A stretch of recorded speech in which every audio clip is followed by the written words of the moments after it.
Hi students, good morning and welcome to chemistry concept DNA F વિભાગના તત્વો. હવે તમારી ટેક્સ્ટ બુકમાં અપકમિંગ ટોપિક છે 8.3.5. આજે ટોપિક છે 8.3.5. એ ટોપિક છે m+2 / m. m+2 / m प्रमाणित विद्युत ध्रुव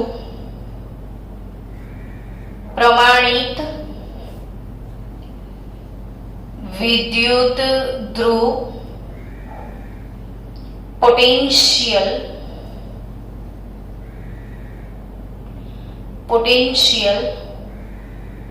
ना वलणो. टॉपिक समझवामां थोड़ी तकलीफ पड़शे कारण के आज पोटेंशियल वाळो टॉपिक है ये चैप्टर 3 में है. चैप्टर 3 इलेक्ट्रोकेमिस्ट्री भणशो ने पछी पाछू आ पोटेंशियल ड्रॉप देखशो तो कोई वांधो नहीं आवे. छतां पण अत्यारे हूँ मारो पूरो ट्राय करीश के तमने 100% समझण पड़े ने ना केम पड़े. सौथी पहेला विद्युत ध्रुव पोटेंशियल ना वलणो एटले शुं? विद्युत ध्रुव पोटेंशियल तो विद्युत ध्रुव पोटेंशियल ने जनरली E0 सेल આપણે એવું કહેતા હોઈએ છીએ. વિદ્યુત ધ્રુવ પોટેન્શિયલ ને શું કહેતા હોય છે? E0 cell. E0 in short. તો આ E0 સેલ શું છે સમજાવો કે વિદ્યુત ધ્રુવ શું છે જાણો છો? પહેલા વિદ્યુત ધ્રુવ વિશે જાણો છો કે વિદ્યુત ધ્રુવ શું છે? હા, ધારો કે કોઈ વિદ્યુત વિભાજનની પ્રોસેસ છે, માની લો વિદ્યુત વિભાજનની પ્રોસેસ છે ને ત્યારે વિદ્યુત વિભાજન કોષની અંદર તમે વિદ્યુત વિભાજ્યનું કોઈ દ્રાવણ ભરો છો, આને કહેવાય વિદ્યુત વિભાજ્યનું દ્રાવણ. ને પછીની એસેસરીઝમાં તમે આવી રીતે એનોડ મૂકો છો, પછી કેથોડ મૂકો છો. યાદ આવ્યું? એનોડ અને કેથોડ. પછી શું લગાવો છો? બેટરી. આવું જે સિમ્બોલ છે શેનું છે? બેટરીનું છે. આ મોટો છેડો ધન ધ્રુવ ને નાનો છેડો ઋણ ધ્રુવ કહેવાય. તો આ જે પટ્ટીઓ દેખાય છે ને એ શેની હોય? ધાતુની હોય. સામાન્ય રીતે આ પટ્ટીઓ શેની હોય? ધાતુની પટ્ટી હોય. અથવા ગ્રેફાઇટનો સળિયો પણ હોઈ શકે. અધાતુ તરીકે શું હોઈ શકે? ગ્રેફાઇટનો સળિયો. અથવા કોઈ વાયુ વિદ્યુત ધ્રુવ પણ હોઈ શકે. વાયુ વિદ્યુત ધ્રુવ એટલે હાઇડ્રોજન ક્લોરીનનો વાયુ વિદ્યુત ધ્રુવ પણ હોઈ શકે. તો આ જે ધાતુની પટ્ટી હોય અથવા ગ્રેફાઇટનો સળિયો હોય અથવા કોઈ વાયુ વિદ્યુત ધ્રુવ હોય અને આપણે વિદ્યુત ધ્રુવ કહેતા હોઈએ છીએ. સમજી ગયા? એટલે આ બે વિદ્યુત ધ્રુવ, એક એનોડ જે આ બેટરી દેખાય છે ને તમને, એનો મોટો છેડો છે ને એ ધન ધ્રુવ, એને એનોડ કહેવાય. અને આનો છેડો છે એ ઋણ ધ્રુવ અને એને આપણે સામાન્ય રીતે શું કહેતા હોઈએ છીએ? કેથોડ. તો આ એનોડ અને કેથોડ એટલે શું કહેવાય? વિદ્યુત ધ્રુવ કહેવાય. બરાબર? હવે આ વિદ્યુત ધ્રુવ કહેવાય તો ખરા, પણ એના પર થાય શું? માની લો કે આ ઝિંકનો વિદ્યુત ધ્રુવ છે, તો ઝિંકની પટ્ટી હોય, ઝિંકની પટ્ટી, તો એના પર થાય શું? તો કે એનોડ હોય ને તો એની સપાટી પર શું થાય? ઓક્સિડેશન. અને જો કેથોડ હોય ને તો એની સપાટી પર શું થાય? રિડક્શન. હવે ઘણા બધા બાળકો આપણે કંઈ પણ ભણીશું, ભલે વાર લાગશે, પણ એક એક વસ્તુને સમજીશું અને પછી ભણીશું કે કાં તો ઓક્સિડેશન થાય, કાં તો શું થાય? રિડક્શન. તરી સામે રુદ્ર એટલે જોઈને ભણાવું છું કે મને આઈડિયા આવે કે બધા બાળકો તારા જેવા હશે, તો જો એમને કંઈ કન્ફ્યુઝન આવે તો ક્લિયર થઈ જાય તારા લીધે કે ઓક્સિડેશન અને રિડક્શન બે પ્રોસેસ હોય. હવે તું જાણે છે ઓક્સિડેશન અને રિડક્શન એટલે શું? તું જે જાણતો હોય એ બોલ. ઓક્સિડેશન એટલે શું? ઇલેક્ટ્રોન ગુમાવવાની પ્રક્રિયા, લાઈક ઝિંક હોય તો ઝિંક ઇલેક્ટ્રોન ગુમાવે, બરાબર? તો તને એ ઇક્વેશન આવડે ખરો કે zinc gives zinc plus 2 electron. આ પ્રક્રિયા શું થઈ? ઓક્સિડેશન. હવે આ ઓક્સિડેશન પ્રક્રિયા થઈ, આ ઝિંકનો વિદ્યુત ધ્રુવ છે, ઝિંકના વિદ્યુત ધ્રુવને ઇલેક્ટ્રોન ગુમાવ્યો. તો એ જ રીતે માની લે કે કોપરનો વિદ્યુત ધ્રુવ હોય તો કોપર +2 ઇલેક્ટ્રોન, આવું લખાય. હવે આમાં કોણે ઇલેક્ટ્રોન ગુમાવ્યો? આમાં કોણે ગુમાવ્યો? કોપરે ગુમાવ્યો. તો બંનેની ઇલેક્ટ્રોન ગુમાવવાની જે વૃત્તિ છે, સમજ, આની બી ઇલેક્ટ્રોન ગુમાવવાની વૃત્તિ છે, આની પણ ઇલેક્ટ્રોન ગુમાવવાની વૃત્તિ છે. હવે માની લે કે શું આ બંનેની ઇલેક્ટ્રોન ગુમાવવાની વૃત્તિ સમાન હશે? ક્લાસમાં 50 બાળકો છે, 50 બાળકોને પ્રજ્ઞા મેડમ તો એક સરખું જ ભણાવશે ને, પણ શું બધાની એ ભણાવેલું ગ્રહણ કરવાની ક્ષમતા સમાન છે? ના. સમજી ગયા? હું ભલે બધાને સમાન ભણાવું છું, પણ શું ક્લાસમાં બેસેલા તમામ વિદ્યાર્થીઓને ભણવાની જે ક્ષમતા છે એ સમાન હોતી નથી. દરેકની ભણવાની વૃત્તિની તીવ્રતા જુદી જુદી છે. કોઈ ફાસ્ટ કેચઅપ કરે છે ને કોઈ સ્લો. હવે એ દરેકની, એટલે ટૂંકમાં હવે તું સમજી ગયો કે ઝિંકની ઇલેક્ટ્રોન ગુમાવવાની વૃત્તિ અલગ હશે ને કોપરની પણ ઇલેક્ટ્રોન ગુમાવવાની વૃત્તિ અલગ. ને ઇલેક્ટ્રોન ગુમાવવાની વૃત્તિને શું કહેવાય? એટલે બંનેની ઓક્સિડેશન પામવાની ક્ષમતા કેવી? જુદી જુદી. Are you sure for that? Okay. હવે ખબર કેવી રીતે પડે કે આખા ક્લાસમાં બધાને ભણવાની ક્ષમતા જુદી જુદી છે? ટેસ્ટ લેવો પડે. શું લેવું પડે? ટેસ્ટ. હવે હું ટેસ્ટ લઉં, પછી ટેસ્ટના માર્ક્સના આધારે હું પેપર ચેક કરું, એના પરથી મને ખબર પડી જાય કે કયા વિદ્યાર્થીની ક્ષમતા વધારે છે ને કયાની ઓછી છે. માર્ક્સ પરથી ખબર પડી જાય. એમ આ બંનેની ઇલેક્ટ્રોન ગુમાવવાની વૃત્તિ છે, બંનેની ઓક્સિડેશન પામવાની વૃત્તિ છે, પણ બંનેની તીવ્રતા જુદી જુદી. તો આ બંનેની તીવ્રતા મને કઈ રીતે ખબર પડે? તો એ બંનેની, આ કોપર અને ઝિંક એવા દરેક ધાતુ આવે ને, Fe આવશે તો Fe નો ઇક્વેશન શું બનશે? Fe2 + 2 electron. એલ્યુમિનિયમ હોય તો aluminium gives Al+3 electron. Sodium ધાતુ હશે તો સોડિયમ gives ઇલેક્ટ્રોન. સમજી રહ્યા છો? તો આ જેટલી પણ ધાતુઓ મેં લખી છે એ બધા ઇલેક્ટ્રોન શું કરે છે? ગુમાવે છે. ને આ બધાની ઇલેક્ટ્રોન ગુમાવવાની એટલે કે ઓક્સિડેશન પામવાની તીવ્રતા કેવી છે? તો એ બધાની જે તીવ્રતાનો માપ છે, કોઈ પણ ધાતુની ઇલેક્ટ્રોન ગુમાવવાની જે વૃત્તિ છે એ વૃત્તિની શું તીવ્રતા, એનું માપ, આને શું કહેવાય એ જાણો છો તમે લોકો? એને કહેવાય પોટેન્શિયલ. તીવ્રતાનું જે માપ છે એને શું કહેવાય? પોટેન્શિયલ કહેવાય. પોટેન્શિયલ એટલે તાકાત, તમારી ભણવાની તાકાત, એને તમારું એજ્યુકેશનલ પોટેન્શિયલ કહેવાય. હું ભણાવું છું ને તમારી ભણવાની તાકાત, એને તમારો શું કહેવાય? પોટેન્શિયલ. એમ આ બધા ઇલેક્ટ્રોન ગુમાવે છે, પણ દરેકની ગુમાવવાની તાકાત કેવી છે? જુદી જુદી. એને શું કહેવાય? એનો પોટેન્શિયલ. પણ આ લોકો ગુમાવી રહ્યા છે ને, તો એને એનો કયો પોટેન્શિયલ કહેવાય? Oxidation potential. અને આ ઓક્સિડેશન પોટેન્શિયલને દર્શાવવાનો સિમ્બોલ શું? E0. E0 શું? એટલે હવે આની જે તાકાત છે, હું હમણાં રિડક્શન હટાવી દઉં છું. આને કેવી રીતે લખાય ખબર છે તમે? E0 zinc +2. ભલે આપણે આ ટોપિકને 3 લેક્ચરમાં ભણીશું, પણ મસ્ત ભણીશું. E0 આનું શું લખાય? Cu/Cu2 લખાય. આનો શું લખાય? ચલ તું બોલતો જાય એટલે પ્રેક્ટિસ વધે. E naught Fe oblique Fe2. બાળકો એની સાથે સાથે રુદ્રની સાથે સાથે તમે પણ નોટમાં હું લખજો. ને હું એટલા માટે વાતો કરતા કરતા ભણાવું છું કે હું એકલી બોલ બોલ કરીશ ને તમે કઈ નહીં બોલો સામે તો તમે ઊંઘી જશો ને આપણે ઊંઘવું નથી, જાગવું છે. તો E naught zinc oblique zinc +2, E naught copper oblique copper +2, E naught Fe oblique Fe +2. આના માટે શું લખાશે? E naught Al oblique Al3. આના માટે લખો E naught Na oblique Na+. આટલી બધી વાતો બોલ્યો, આવડી ગયું ને હવે? તો આ રીતે જે લખાય એ કઈ પ્રક્રિયા છે? ઓક્સિડેશન. સમજી રહ્યા છો?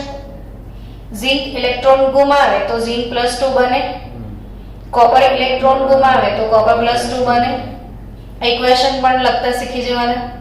તો આ શું બતાવે છે? Oxidation potential. શું બતાવે છે? Oxidation potential. હવે બાળકો બીજી વાત સમજાવો કે આ તમામ વિદ્યુત ધ્રુવ ઇલેક્ટ્રોન સ્વીકારે, કોઈ એક ગુમાવશે તો સામે કોઈ એક શું કરશે? સ્વીકારશે. જો આ બેટરી છે, ધારો કે આ ગુમાવે છે તો આ શું કરે? સ્વીકારશે. એક ગુમાવે તો બીજો સ્વીકારે ને. તો આ ગુમાવશે તો ઓક્સિડેશન થયું, આ મેળવશે એટલે અહીંયા રિડક્શન. તો રિડક્શન ની પ્રોસેસ કોને કહેવાય? બોલો. ઇલેક્ટ્રોન મેળવવાની પ્રક્રિયા. રિડક્શન કોને કહેવાનું છે? ઇલેક્ટ્રોન મેળવવાની પ્રક્રિયાને શું કહીશું? રિડક્શન. શું કહીશું? ઇલેક્ટ્રોન મેળવવાની પ્રક્રિયાને રિડક્શન. માની લો ઝિંક ઇલેક્ટ્રોન મેળવે છે. હવે પેલી આગળ જે ઓક્સિડેશન પ્રક્રિયાઓ લખી હતી ને એની ઊંધી પ્રક્રિયા શું થાય? બોલ. Zn+2 +2 electron gives Zn. આ કઈ પ્રક્રિયા કહેવાય? રિડક્શન કહેવાય. Copper +2 electron gives copper. તો આ રીતે પેલા બધા સમીકરણ ઊંધા લખો છો તમે, જેમ કે Al+3 ઇલેક્ટ્રોન gives Al. આવું લખાય. તો આ બધી પ્રક્રિયાને શું કહેવાય? રિડક્શન. તો દરેકની હવે ઇલેક્ટ્રોન ગુમાવવાની વૃત્તિ ને અહીંયા દરેકની શું? ઇલેક્ટ્રોન મેળવવાની વૃત્તિ ની તીવ્રતાનું માપ. ઇલેક્ટ્રોન મેળવવાની વૃત્તિની તીવ્રતાનું માપ એને E નોટ સેલ જ કહેવાય અથવા એને કયો પોટેન્શિયલ કહેવાય? Reduction potential. આને શું કહેવાય? ઇલેક્ટ્રોન ગુમાવવાની વૃત્તિની તીવ્રતાનું માપ ઓક્સિડેશન પોટેન્શિયલ ને ઇલેક્ટ્રોન મેળવવાની વૃત્તિની તીવ્રતાનું માપ એટલે રિડક્શન પોટેન્શિયલ. આ ચાલુ છે. સો ઇલેક્ટ્રોન મેળવવાની વૃત્તિની તીવ્રતાનું માપ એટલે રિડક્શન પોટેન્શિયલ ને ગુમાવવાની તીવ્રતાનું માપ તો ઓક્સિડેશન પોટેન્શિયલ.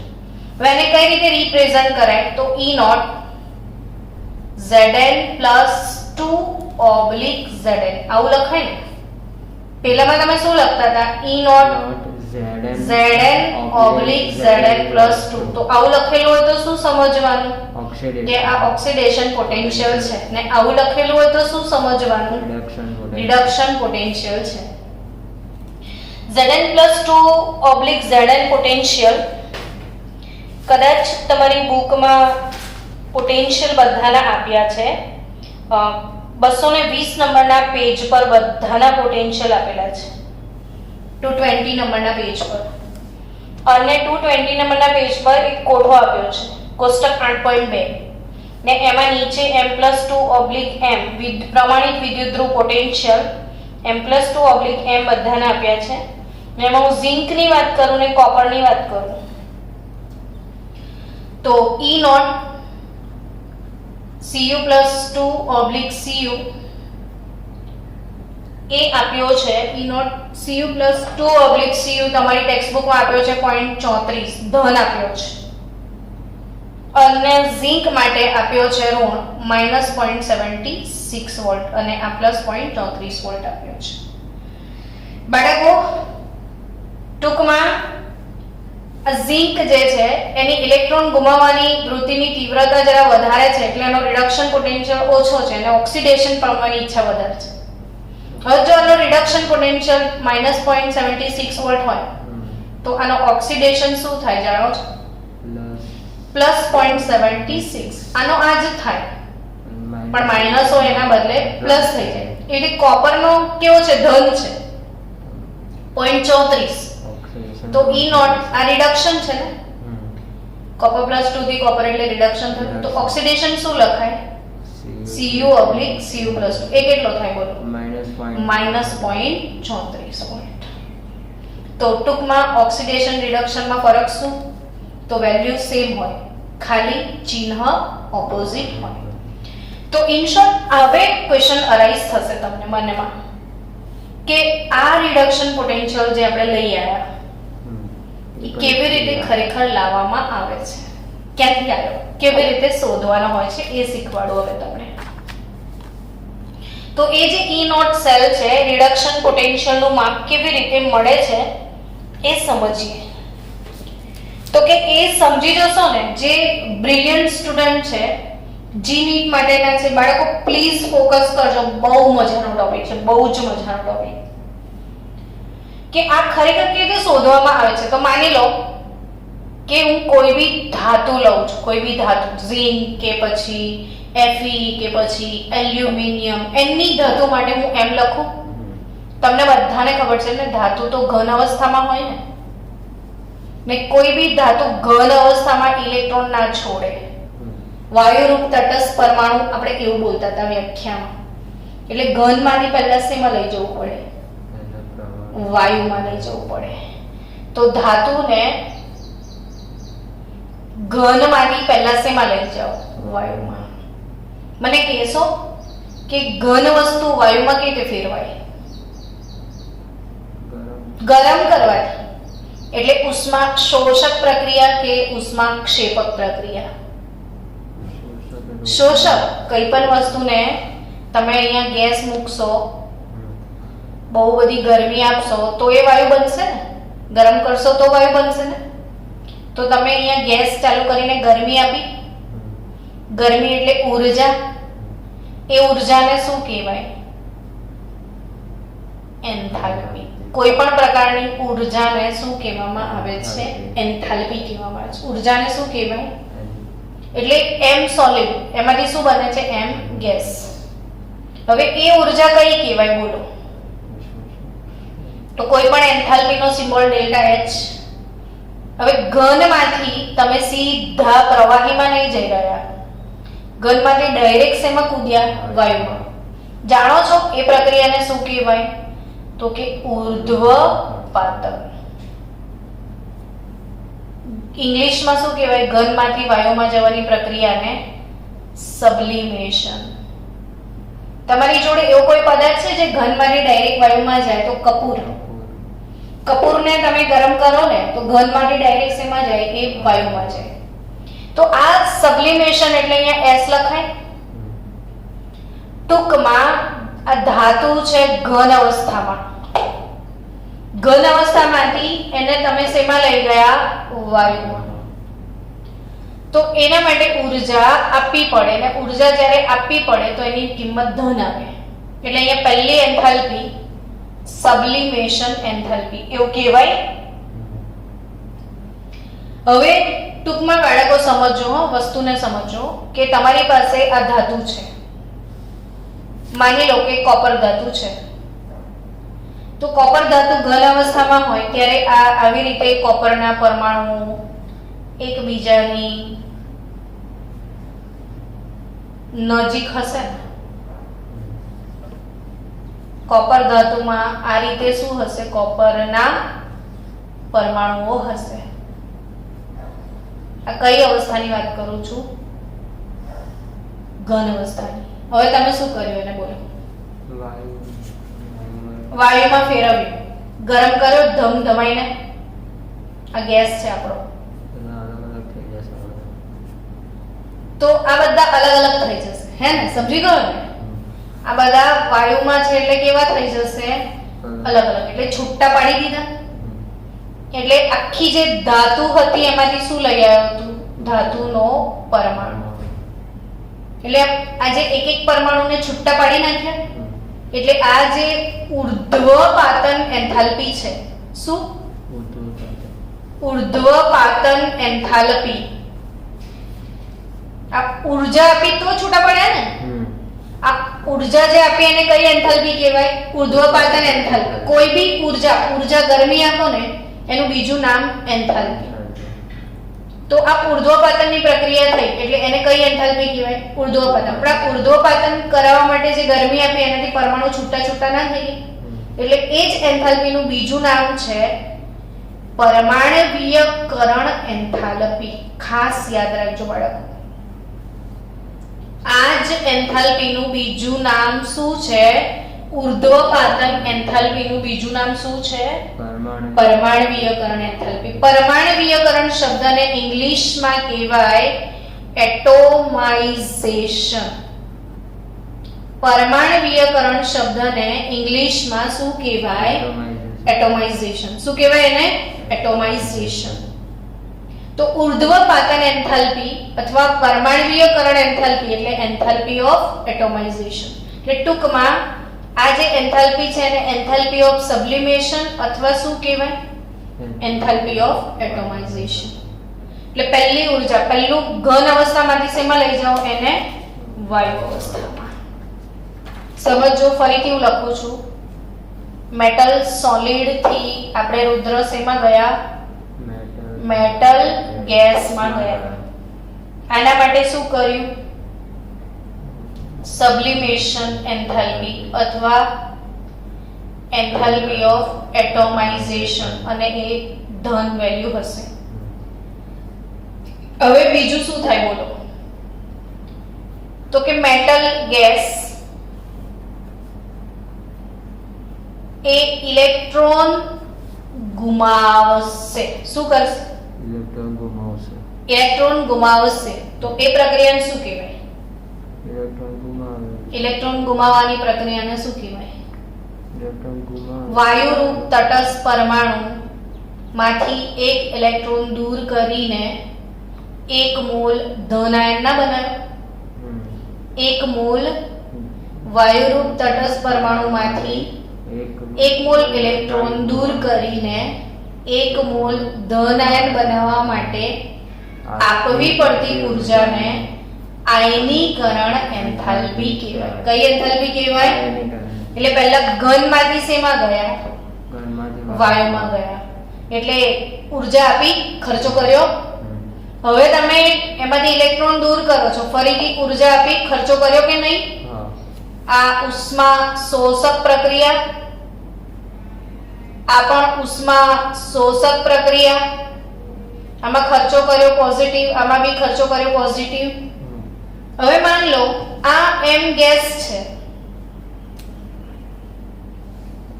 એને તમે પાણીમાં દ્રાવણ બનાવશો તો પાણીમાં નાખશો ને, તો આ જે એમ ગેસ એટલે ધાતુનો જે ધન આયન છે ને, ધાતુનો શું છે? ધન આયન. આયલા છે બધા. ધાતુનો શું છે? ધન આયન. એની આજુબાજુ પાણીના અણુઓ આવી જશે. જો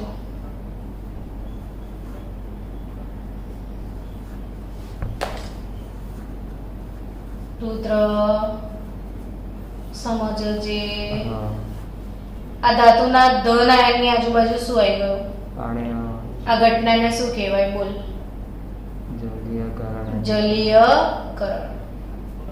આ ધાતુના ધન આયનની આજુબાજુ પાણીના અણુ આવી ગયા, એ ઘટનાને શું કહેવાય? જલીયકરણ.